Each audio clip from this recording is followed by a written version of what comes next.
Bonjour la famille. Je reviens toujours avec l'évangile. J'ai dit tantôt que l'évangile, c'est le témoignage de Christ. Oui. Christ lui-même, opérant au-dedans de nous et sur nous, déchirant le voile pour que nous voyions. Il n'y a pas de témoignage sans vision. Mais il est question ici du témoignage intérieur, parce que Christ est en nous. Il faut le voir de l'intérieur, le connaître de l'intérieur, pour qu'il s'exprime au travers de nous et que son impact unifie, réconcilie. Et c'est ça l'évangile. Celui qui est exposé à l'évangile, celui qui a consommé l'évangile, n'œuvre plus pour lui seul. Il est la lumière du monde. Il éclaire les hommes. Il éclaire le monde, les réconcilie avec Dieu, ce que Dieu veut pour eux. Et c'est à partir de l'évangile, c'est au travers de l'évangile que c'est possible. Pas des témoignages partiels, mais du témoignage intérieur, plus que le témoignage extérieur. Oui, le témoignage extérieur est important, il attire. Mais le témoignage intérieur, il rassure, il apaise, il convainc. Et c'est au travers de l'évangile qu'on voit ce que Christ a fait de nous. On ne l'entend pas seulement, on le voit. Ça fait de nous des bénédictions pour plusieurs.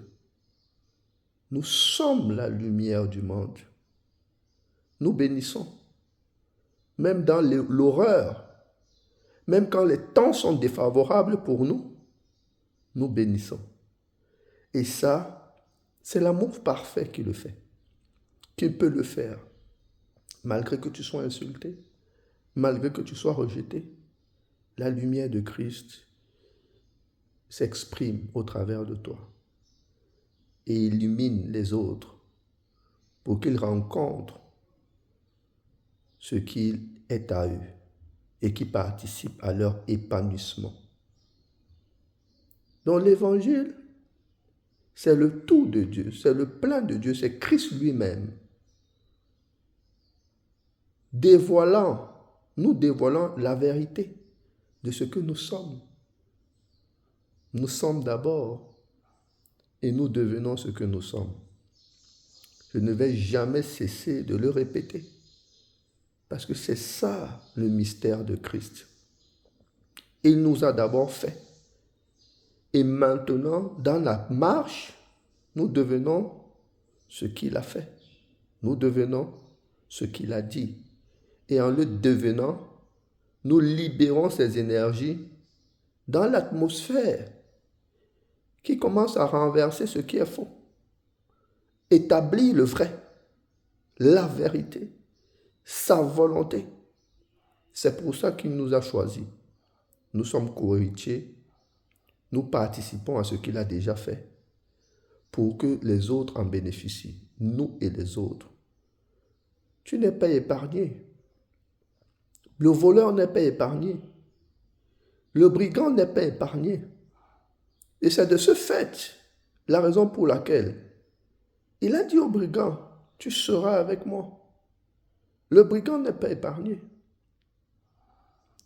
Malgré toutes les rébellions, Dieu continue à intervenir au travers, sur nous, au-dedans de nous, même dans les circonstances, pour qu'on le reconnaisse.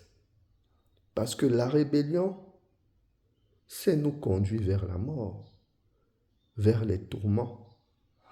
C'est ce qu'a expérimenté Judas. Donc l'évangile, c'est une puissance de Dieu pour le salut de quiconque croit. Donc il est question de toi, il est question de ton environnement, des lieux où tu as été établi. Quand tu arrives, quand tu passes, il doit avoir la transformation. Les gens doivent être changés. Les intelligences renouvelées. Les corps changés. Parce que tu as été établi là-bas pour exposer la lumière. L'évangile, c'est la puissance qui réconcilie les peuples. Donc, bien-aimés, je nous prie d'être sensibles à l'évangile, d'être sensibles à l'écoute de l'évangile. Parce que c'est au travers de l'évangile que les hommes se perfectionnent en Christ et impactent